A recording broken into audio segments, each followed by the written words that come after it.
Jésus, espoir des nations. Jésus, soutien de ceux qui pleurent.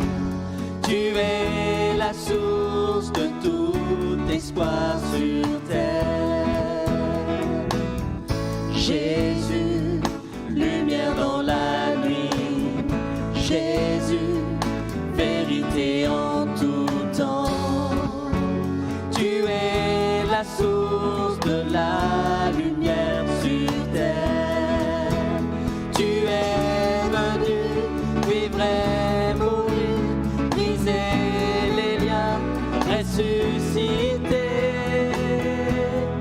Tu es l'espoir qui vit en nous. Tu es le roc solide et sûr. Tu es lumière, par ton éclat le monde voit. Ressuscité, tu es vainqueur, prince de paix, plein de douceur. Tu es l'espoir, vivant pour celui qui te reçoit. Oui, nous croyons Jésus, espoir des nations. Jésus, soutien de ceux qui pleurent. Tu es la source de tout espoir sur terre. Jésus, lumière dans la nuit. Jésus, vérité en tout temps. Tu es la source de la lumière sur terre. Tu es venu vivre et mourir, briser les liens, ressusciter. Tu es l'espoir qui vit en nous. Tu es le roc solide et sûr. Tu es lumière, par ton éclat le monde voit. Ressuscité, tu es vainqueur, prince de paix, plein de douceur. Tu es l'espoir, vivant pour celui qui te reçoit. Oui, nous croyons. Oui, nous croyons. Oui, nous croyons. Voilà, bonsoir frères et sœurs, amis, soyez les bienvenus.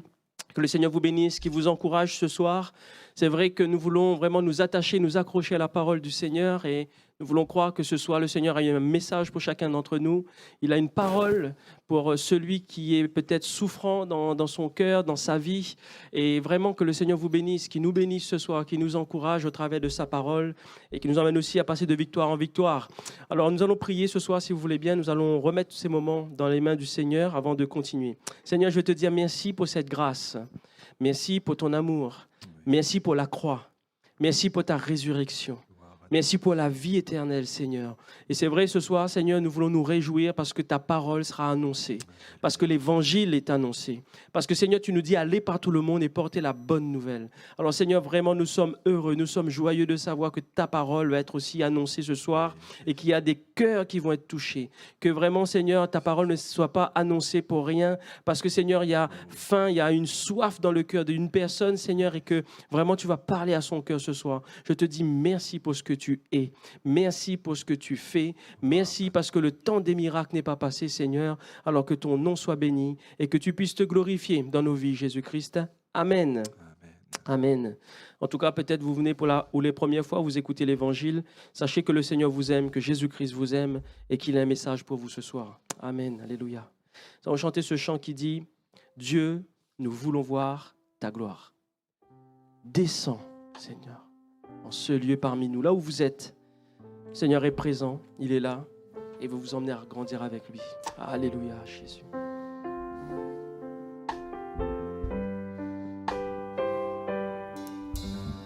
Dieu, nous voulons voir ta gloire. Descends en ce lieu parmi nous.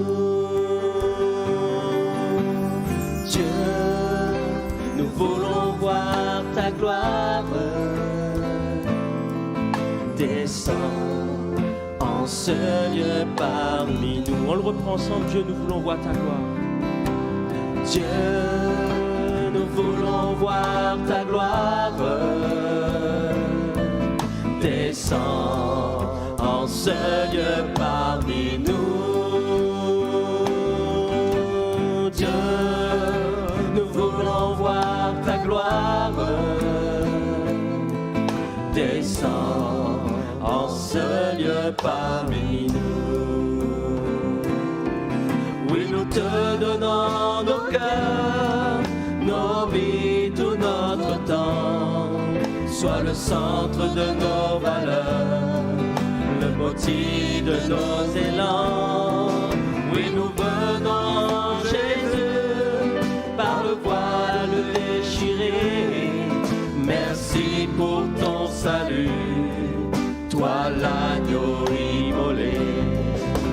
Dieu, nous voulons voir ta gloire. Descends en ce lieu parmi nous.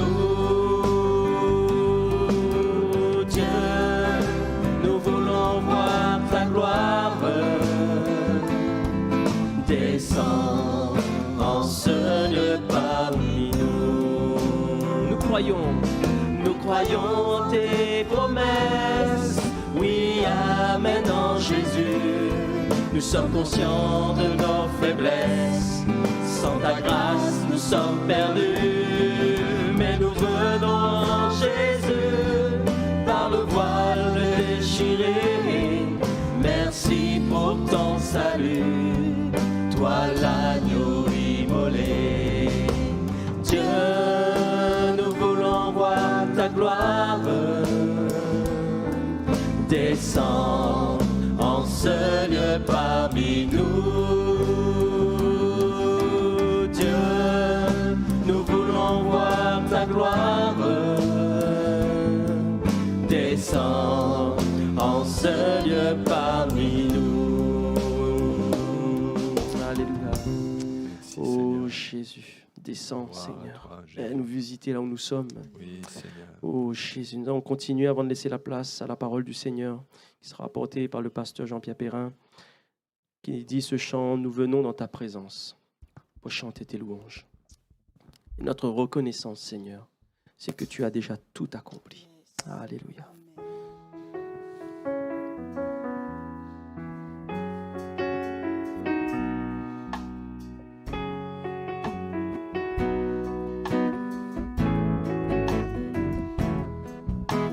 Nous venons dans ta présence pour chanter tes louanges et notre reconnaissance de ce que tu as accompli. Tu nous as donné ta vie, ton amour et ta joie, et la louange envahit nos cœurs passionnés de toi. Tu es le Créateur puissant, l'agneau ressuscité. Toi seul as pu triompher de la mort et du péché. Tu as délivré ton peuple pour la vraie liberté. Je veux suivre tes pas, chaque jour être avec toi. Nous venons dans ta présence pour chanter tes louanges et notre reconnaissance de ce que tu as accompli. Tu nous as donné ta vie, ton amour et ta joie, et la louange envahit nos cœurs passionnés de toi. Tu es le Créateur puissant, l'agneau ressuscité. Toi seul as pu triompher de la mort et du péché. Tu as délivré ton peuple pour la vraie liberté. Je veux suivre tes pas, chaque jour est avec toi. Tu es le Créateur puissant, l'agneau ressuscité. Toi seul as pu triompher de la la mort et du péché. Tu as délivré ton peuple pour la vraie liberté. Je veux suivre tes pas, chaque jour être avec toi.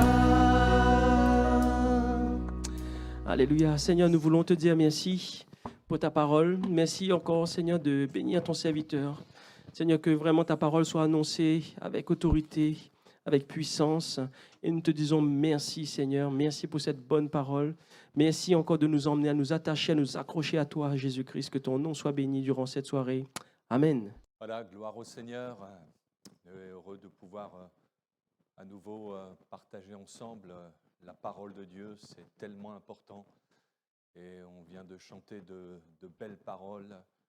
Je veux suivre tes pas, être chaque jour avec toi, que ce soit là vraiment notre désir à chacun de pouvoir suivre Jésus. J'aimerais, en introduction, qu'on puisse lire ce verset que l'on trouve dans l'Épître aux Romains, au chapitre 10 et au verset 9. Et c'est l'apôtre Paul qui, inspiré par le Saint-Esprit, nous dit « Si tu confesses de ta bouche le Seigneur Jésus, et si tu crois dans ton cœur que Dieu l'a ressuscité des morts, tu seras sauvé. Car c'est en croyant du cœur qu'on parvient à la justice, et c'est en confessant de la bouche qu'on parvient au salut, selon ce que dit l'Écriture, quiconque croit en lui, quiconque croit en Jésus, ne sera point confus ou encore ne sera pas déçu, parce que c'est aussi le sens de ce mot. Et justement, j'aimerais vous parler pendant quelques instants d'un sentiment que tous nous pouvons éprouver. Je veux parler de la déception. Qui n'a jamais été déçu dans sa vie? Ce serait quand même très étonnant parce que, qu'on le veuille ou non, on a tous, un jour ou l'autre, été déçus de quelque chose ou de quelqu'un. On peut être déçu d'un proche, de son mari, de son épouse, un membre de sa famille, déçu d'un ami qui n'a pas été là quand nous aurions eu besoin de lui. On peut être déçu de son foyer qui n'est pas comme on voudrait qu'il soit, déçu d'un collègue de travail qui n'a pas fait le travail qu'il aurait dû faire, déçu même de l'Église qui n'a pas répondu à certaines de nos attentes. Seulement, voyez-vous, ce qui est vrai dans un sens l'est aussi dans l'autre, à savoir que si les autres peuvent nous décevoir, nous aussi, nous pouvons décevoir les autres. Et puis, on peut être déçu de soi-même, de son comportement, parce qu'on n'a pas été à la hauteur dans telle situation, on a fait peut-être un mauvais choix. Alors, être déçu de quelqu'un, c'est une chose, mais il y a une question plus délicate qu'il faut aborder. Ne vous est-il pas arrivé, osons le dire, d'être parfois déçu de Dieu? Oh, sans pour autant être révolté, lever le poing contre Dieu, mais déçu dans le sens que le Seigneur n'a pas été au rendez-vous de vos attentes. Vous lui avez demandé quelque chose de précis dans la prière, une intervention de sa part pour une situation précise, et parfois le résultat a été tout autre de ce que vous avez demandé, loin de vos espérances. Et là, même si on ne le dit pas ouvertement, parce que, voilà, on se dit croire en Dieu, mais néanmoins, on est déçu de Dieu. Peut-être que vous éprouvez ce genre de sentiment. C'est d'ailleurs ce qui s'est passé pour deux disciples qui se rendaient à un village qui étaient là sur le chemin qui les menait au village d'Emmaüs. Et on trouve ce récit dans l'Évangile selon Luc au chapitre 24. Et je vous encourage à lire ce récit.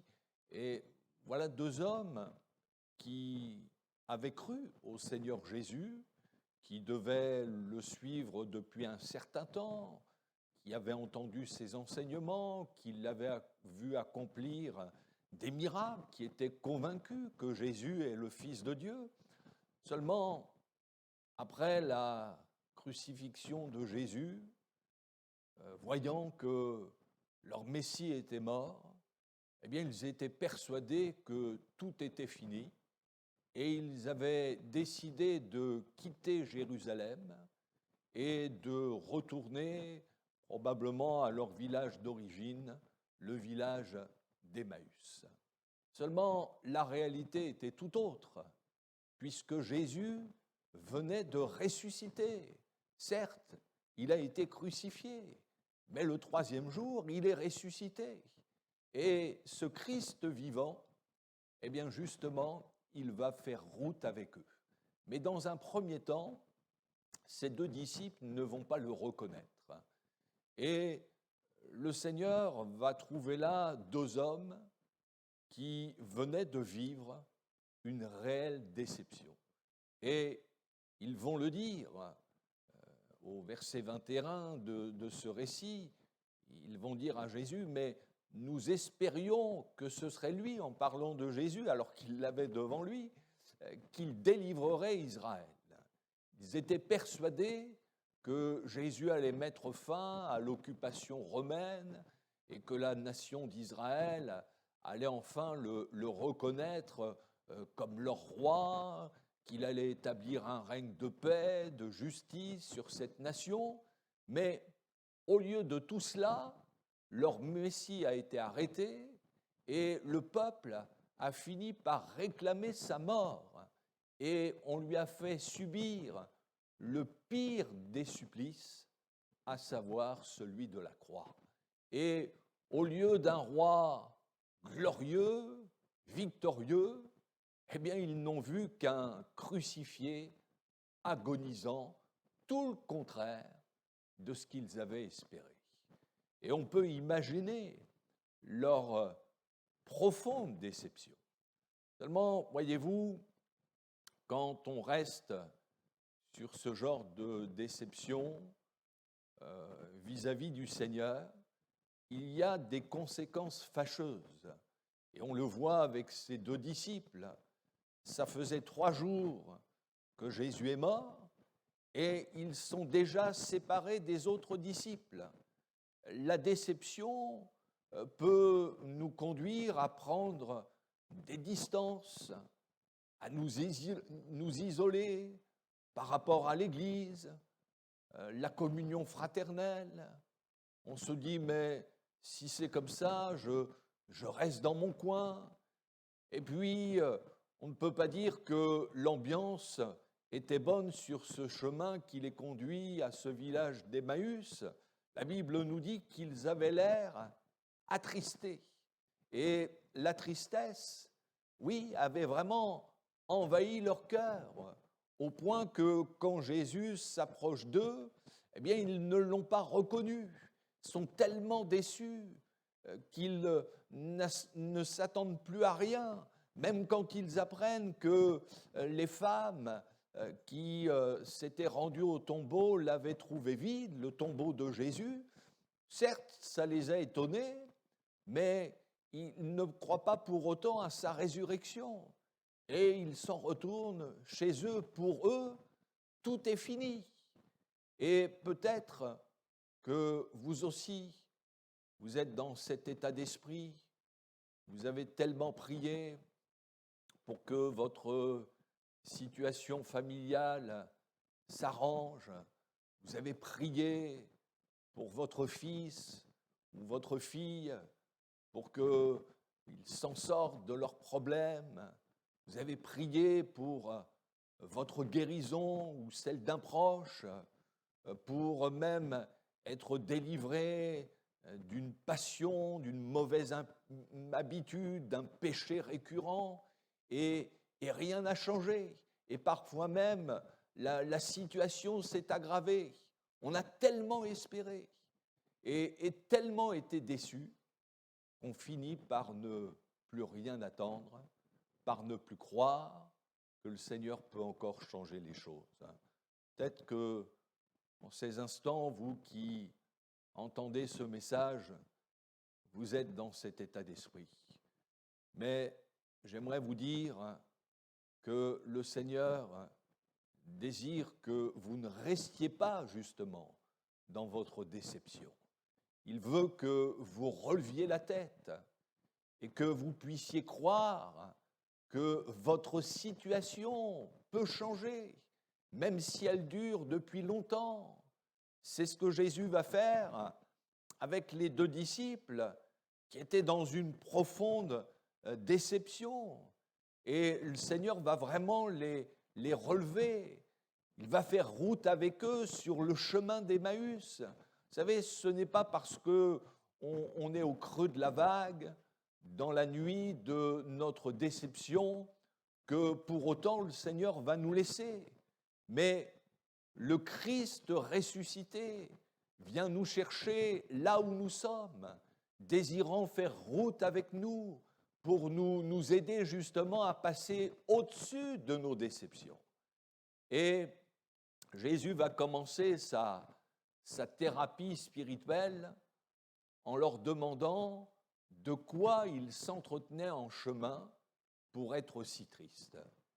Et l'un des 2 disciples, qui se nommait Cléopas, va lui dire « Mais es-tu le seul qui, séjournant à Jérusalem, ne sache pas ce qui est arrivé ces jours-ci » Enfin, s'il y en avait un qui était au courant de ce qui s'était passé à Jérusalem dernièrement, c'est bien Jésus. Il était, on peut dire, en première ligne. Il venait de subir ce châtiment de la croix. Oui, bien sûr qu'il savait pertinemment ce qui s'était passé. Et c'est pareil pour nous. Bien sûr que le Seigneur sait ce qui se passe dans votre vie, les difficultés que vous rencontrez dans votre foyer, dans votre travail, les échecs que vous avez pu connaître, même au plan sentimental.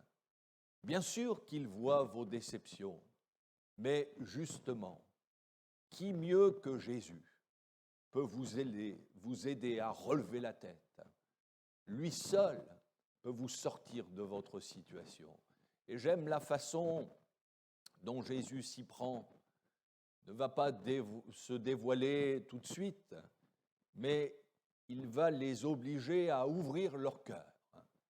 Et il leur pose cette question, quoi? Leur dit Jésus.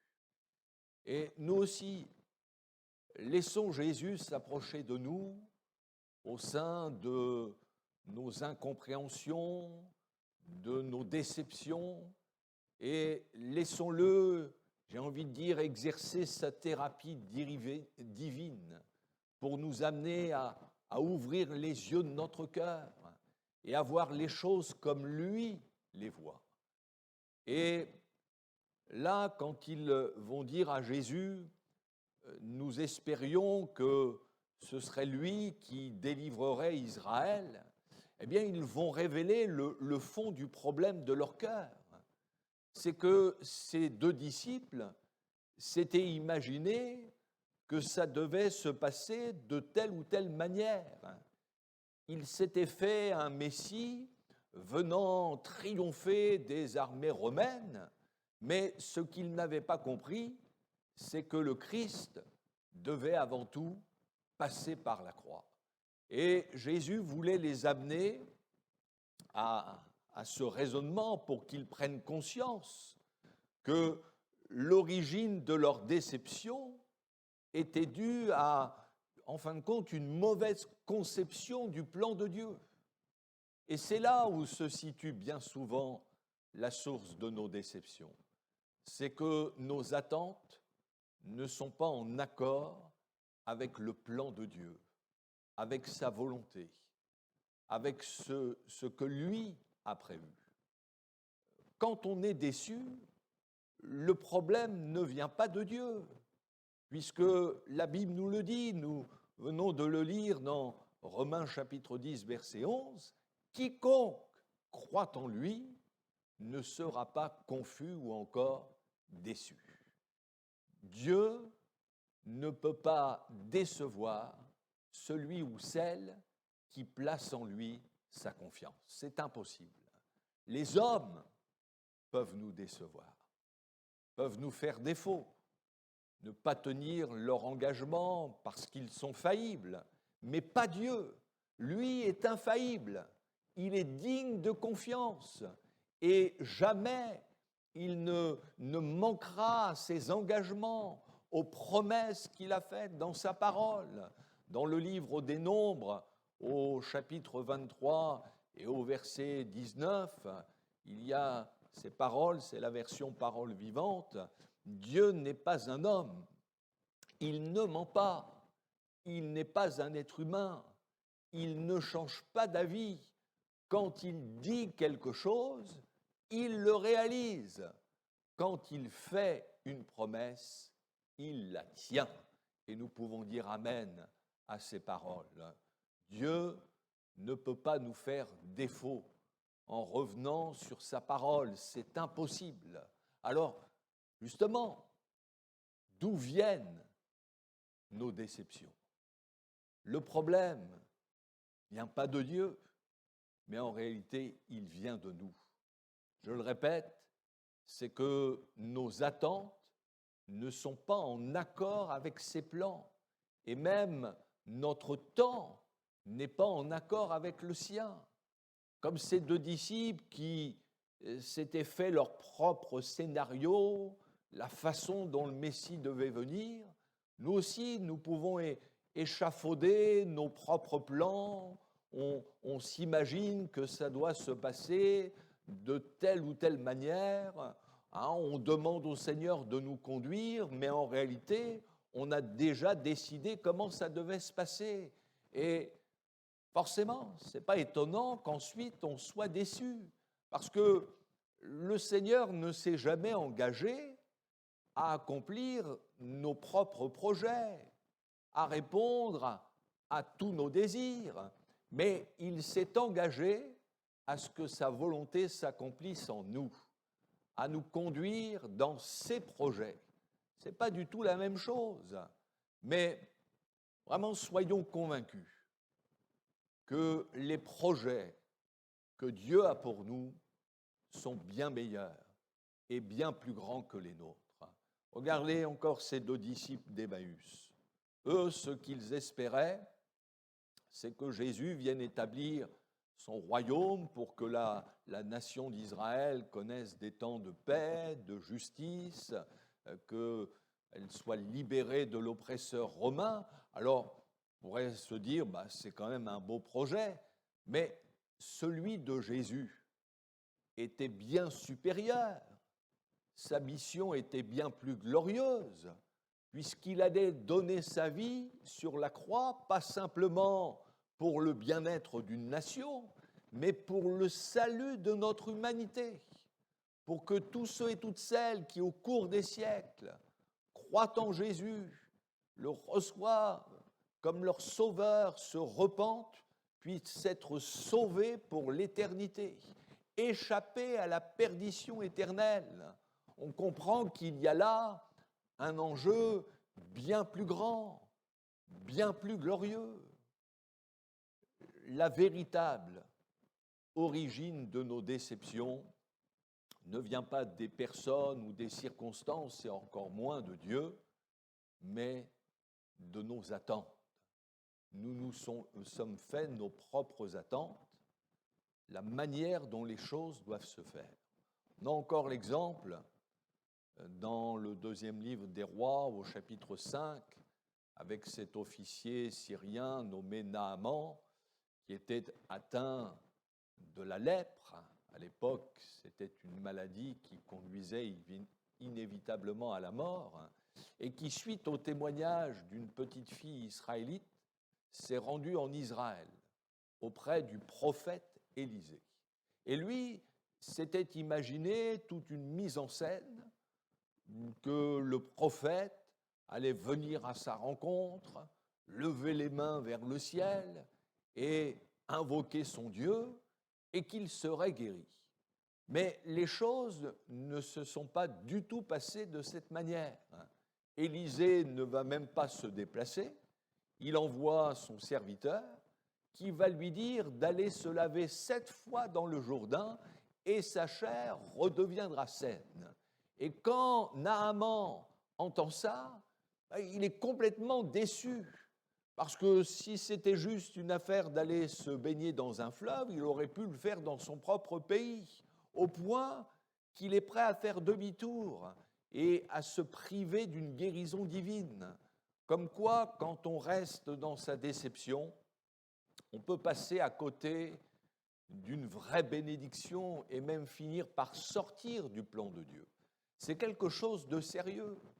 Et pour Naaman, la source de sa déception ne venait pas du prophète Élisée, mais de sa façon à s'attendre à l'intervention de Dieu.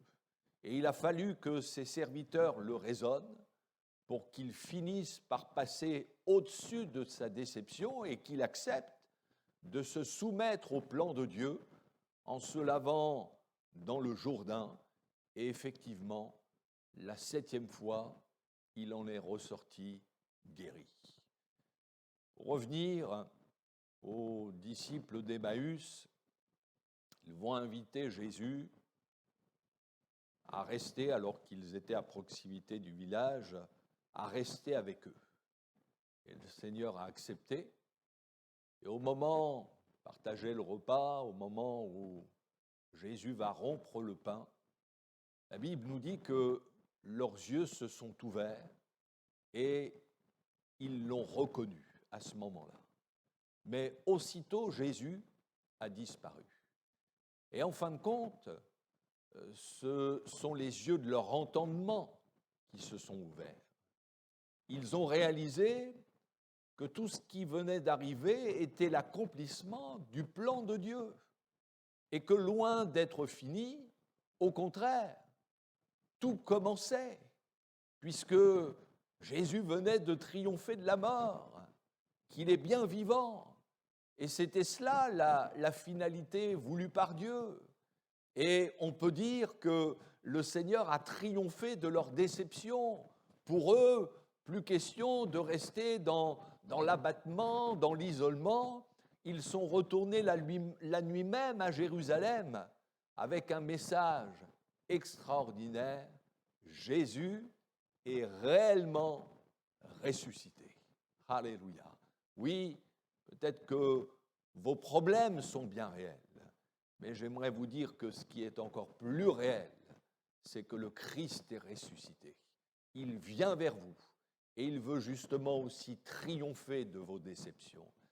Et vraiment que le Seigneur puisse ouvrir les yeux de votre cœur, comme pour ses disciples, que vous ne vous arrêtiez pas uniquement aux circonstances, à ce qui vous arrive présentement, à votre ressenti, mais puissiez-vous passer au-delà de vos déceptions et percevoir la finalité du plan de Dieu pour votre vie. La Bible nous dit, dans l'Épître aux Romains, au chapitre 8, verset 28, « Nous savons du reste que toute chose concourt au bien de ceux qui aiment Dieu, de ceux qui sont appelés selon son dessein. » Toute chose concourt au bien de ceux qui aiment Dieu. C'est sûr que si nous n'aimons pas Dieu, si nous ne tenons pas compte de ce qu'il nous dit dans sa parole, ça ne peut pas contribuer à notre bien. Mais si nous sommes de ceux, et puissions-nous être de ceux-là, qui aimons Dieu, qui aimons sa parole, et qui nous y soumettons, eh bien, cela ne peut que contribuer à notre bien, à notre bonheur. Puissiez-vous le croire. croyez que Dieu fait concourir toute chose à votre bien, même ce qui peut vous sembler à vos yeux quelque chose de défavorable. Dieu s'en sert pour faire concourir toute chose à votre bien. Et je termine en revenant sur ces 2 disciples d'Emmaüs. En fin de compte, c'est en les ramenant à la croix que Jésus les a sortis de leur déception. Sur ce chemin, il va leur dire, à un moment donné, ne fallait-il pas que le Christ souffre ces choses et qu'il entre dans sa gloire. Et c'est encore au pied de la croix qu'il nous faut, dans un acte de foi, déposer toutes nos déceptions, parce que c'est là où Jésus a remporté la victoire pour nous.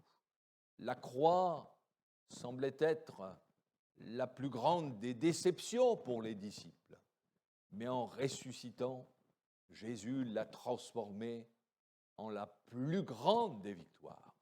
Et je veux croire qu'en cet instant, le Seigneur veut remporter aussi des victoires dans votre cœur. Oui, il est possible que vous ayez le sentiment que Dieu n'a pas été au rendez-vous de vos attentes, qu'il n'a pas répondu comme vous l'auriez espéré, ce qui fait que vous êtes déçus de Dieu, mais ne restez pas sur votre déception. Demandez au Seigneur d'ouvrir les yeux de votre cœur, de renouveler votre intelligence. Et là, vous allez réaliser qu'en réalité, le Seigneur ne peut pas vous décevoir, mais que c'est vous qui avez pensé que ça devait se passer de telle ou telle façon, sans tenir compte de sa volonté, de ce que Dieu a réellement prévu pour vous. Vous savez, là aussi, quand on est au pied de la croix, on peut se demander, et demandez-vous, si ce n'est pas vous plutôt qui avez déçu le Seigneur par vos doutes, par vos pensées incrédules, par votre comportement, par votre refus de vous donner entièrement à lui.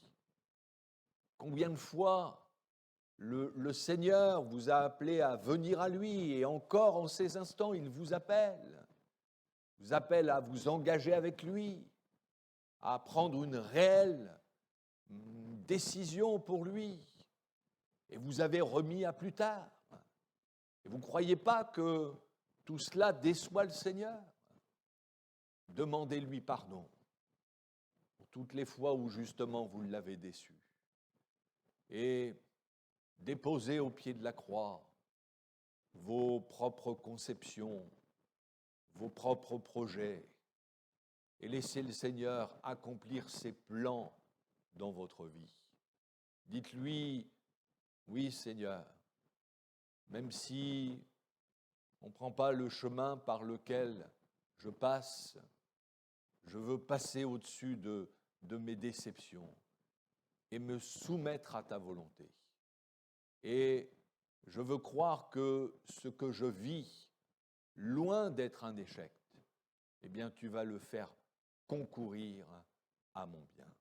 Oui, soyons profondément convaincus que quoi qu'il arrive, Dieu ne nous décevra jamais. Il est digne de toute notre confiance. À lui soit toute la gloire. Quiconque croit en lui ne sera point confus ou ne sera point déçu. Eh bien, puissiez-vous vraiment placer toute votre confiance dans le Seigneur, et vous allez vivre cette parole. À lui soit la gloire. On va se recueillir et prier le Seigneur. Ah Seigneur, croyons que, encore en ces instants, tu agis par ton esprit. C'est vrai qu'à tes yeux, rien n'est caché. Et tu vois ceux qui entendent ce message et qui sont dans ce sentiment d'avoir été déçus de toi, parce que ils n'ont pas obtenu ce qu'ils attendaient. Mais Seigneur, ouvre leurs yeux et fais-leur comprendre que leur façon de penser, leur façon de voir les choses n'était pas la bonne. Seigneur, vraiment, donne-leur de croire que tu fais concourir toutes choses à leur bien. Triomphe de leur déception, même de leur amertume, et qu'ils puissent placer en toi leur confiance, se donner à toi entièrement. Ah Seigneur, ta parole est puissante, elle est vivante, et je veux croire qu'elle agit en ces instants. Au nom de Jésus-Christ. Amen. Ah Seigneur. Merci Seigneur pour sa parole. Et oui, ouvrez vos cœurs, afin que le Seigneur puisse entrer, puisse vraiment vous donner ce que vous avez vraiment besoin. Le Seigneur entend vos prières. Il vous connaît toutes choses, toutes situations. Et vraiment, gardez cette parole dans votre cœur. Nous allons chanter ce chant qui dit « Ouvrez les portes et annoncez le roi ». Mais laisse Jésus rentrer. Amen. Ouvrez les portes et il vient avec majesté.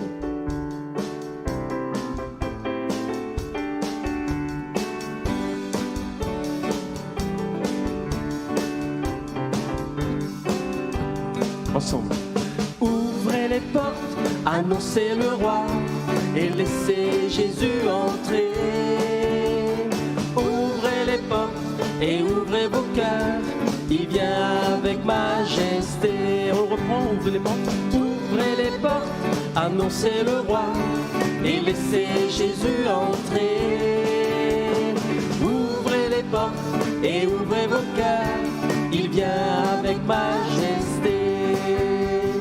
Ouvrez les portes à celui qui vient au nom du Seigneur. Ouvrez les portes à celui qui est le Dieu vainqueur. Ouvrez les portes, annoncez le roi et laissez Jésus entrer. Ouvrez les portes et ouvrez vos cœurs, il vient avec majesté. Ouvrez les portes à celui qui tient les clés de la vie. Ouvrez les portes et les pauvres seront affranchis. Ouvrez les portes, annoncez le roi et laissez Jésus entrer. Ouvrez les portes et ouvrez vos cœurs, il vient avec majesté. Ouvrez les portes à celui qui est le consolateur. Ouvrez les portes à celui qui veut sonder vos cœurs. Ouvrez les portes, annoncez le roi et laissez Jésus entrer. Ouvrez les portes et ouvrez vos cœurs, il vient avec majesté. Ouvrez les portes au Seigneur et dressez vos bannières. Aplanissez vos sentiers et enlevez les pierres. Ouvrez les portes, annoncez le roi et laissez Jésus entrer. Ouvrez les portes et ouvrez vos cœurs, il vient avec majesté. Amen. Que le Seigneur vous bénisse ce soir, qu'il vous garde. En tout cas, j'aimerais faire quelques annonces avant de nous séparer. Donc, demain après-midi, nous avons notre réunion d'évangélisation à 14h30 à rue Maréchal Joffre. Donc, venez, frères et sœurs, que nous puissions partager la parole du Seigneur ensemble. Vous savez, des voisins, des amis pouvaient inviter cet après-midi, demain après-midi, pour pouvoir partager l'évangile ensemble. Donc, demain soir, nous avons notre réunion de prière à 19h à Georges Bernard. Donc, n'hésitez pas à venir, frères et sœurs, qu'on puisse prier ensemble. Nous avons aussi vendredi soir donc, une exhortation à 21h. Donc là, c'est pareil, vous avez des liens. Donc, n'hésitez pas, frères et sœurs, à transmettre à des collègues, à des amis, ce que Dieu vous met sur votre chemin pour les encourager afin qu'ils puissent entendre la parole du Seigneur. Et dimanche, nous avons aussi donc, notre culte à 10h pour ceux qui viennent en présentiel et pour ceux qui ne peuvent pas venir. Donc, nous avons le direct à 10h30. Le Seigneur vous bénisse, qui vous encourage. Si vous voulez bien, on va prier le Seigneur ensemble avant de nous séparer. Seigneur, je veux te dire merci pour ta parole. Merci pour les cœurs, Seigneur Jésus, que tu touches encore aujourd'hui. Merci pour ce que tu fais, Seigneur, dans nos cœurs, dans nos vies. Et nous voulons, Seigneur, te remettre toute cette fin de semaine, Seigneur, entre les mains, afin que tu puisses conduire chacun d'entre nous, Seigneur, et que nous puissions vivre vraiment, Seigneur, cette vie de l'Esprit, que nous puissions vivre vraiment, Seigneur, ta parole dans nos cœurs, Seigneur, et que nous puissions vraiment la mettre en pratique. Je te remercie encore, Seigneur, pour les différents rendez-vous dont nous avons ensemble, Seigneur, dans ce lieu, Seigneur, et vraiment que tu puisses poser ta main et bénir chacun d'entre nous. Je te remercie, Père, pour ta fidélité. Je te remercie pour ton amour. Je te remercie pour ta paix, Seigneur, et que ton nom seul puisse être glorifié, Jésus-Christ. Amen. Que le Seigneur vous bénisse. Bonne soirée.